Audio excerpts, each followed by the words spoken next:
guys, and before I start this video, please like my Facebook page, the link will be in the description box, and don't forget to subscribe for more A-level economics tutorials. A major theme in the Econ 1 exam on the 25 mark essays is government intervention, so in this short video I'll be going through some reasons for and against government intervention and an example of this and how you can gain marks for your wider knowledge skills. Back and forth for a century, I want to steer markets. I want them set free. There's a boom and bust cycle and good reason to fear it. I've made my case, Freddie H. Listen up, can you hear it? I'll begin in broad strokes, just like my friend Keynes. So before I go into any depth of why you shouldn't have government intervention in an economy, I'm going to go through the basics and the background knowledge of government intervention, and these two people on your screen now are John Maynard Keynes on the left and Frederick Hayek on the right, and basically these two people represent two differing views on government intervention and the free market. So in your 25 mark essay you can refer to John Maynard Keynes and basically talk about how he supported that the government should intervene in the economy and subsidise things like healthy foods, things like that. And Frederick Hayek, you could write about him being a free marketeer and that he doesn't support government intervention. So on your screen now you will have a list of key bullet points of reasons why there should be government intervention in the market. So the first bullet point and the second bullet point sort of connect together, so I'll describe them both together. So by government intervening, they can reduce the level of demerit goods in society because they can basically tax things like alcohol and therefore increase welfare because they're reducing the likelihood of addiction and things and connotations associated with that. So it increases welfare, and they can also increase merit goods, so they can subsidise certain things which are good for society, such as healthy eating or fruit or something like that. So basically the third bullet point is that it stimulates economic growth. So if you've been watching the news lately, people like David Cameron and his Chancellor of the Exchequer, George Osborne, they've basically trying to enter money into certain sectors to try and stimulate growth and trade.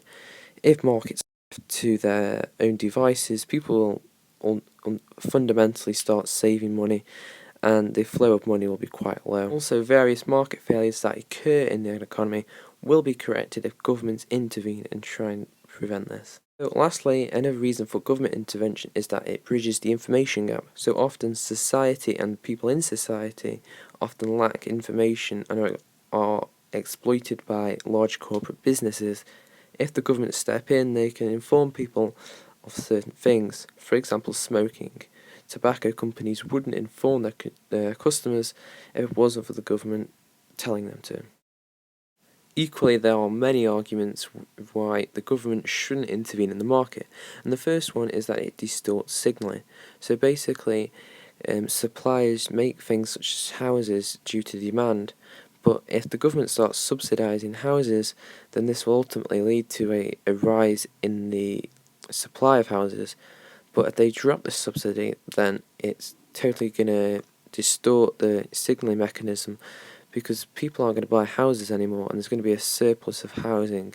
Therefore, it might drive prices lower. In your 25 mark essay, you could write about unintended consequences of this. Particularly in our current economic state, we often don't have money to spend on government intervention, and this is a particular view that Frederick Hayek supported. He said that by intervening, we're wasting money that the government doesn't have, and it's just a false economy. Another view is that the price mechanism drives prices to a lower level. So basically, without government intervention, prices will be guided by an invisible hand due to the forces of supply and demand. And lastly, throughout government intervention, it really does inspire innovation because people have incentives to make a profit. With government intervention, often people making merit goods are often rewarded by the government, but with a free market, people are going to be have a lot more incentive to make businesses because there's a lot more poverty and things like that around. This debate, it really is endless, and you can look at a lot more detail if you Google capitalism versus free market or something like along those lines. Basically, I outlined the key factors of this debate, but you can go into a lot more detail, and if you want to impress the examiner, find out some key facts about Frederick, Hayek and John Maynard Keynes, because you do get marks for wider knowledge of this debate in your 25-mark essay. So please like this video, subscribe to my YouTube channels, and like my Facebook page, and that will be in the description box. I would very much appreciate it. Thank you for listening, and goodbye. Peace.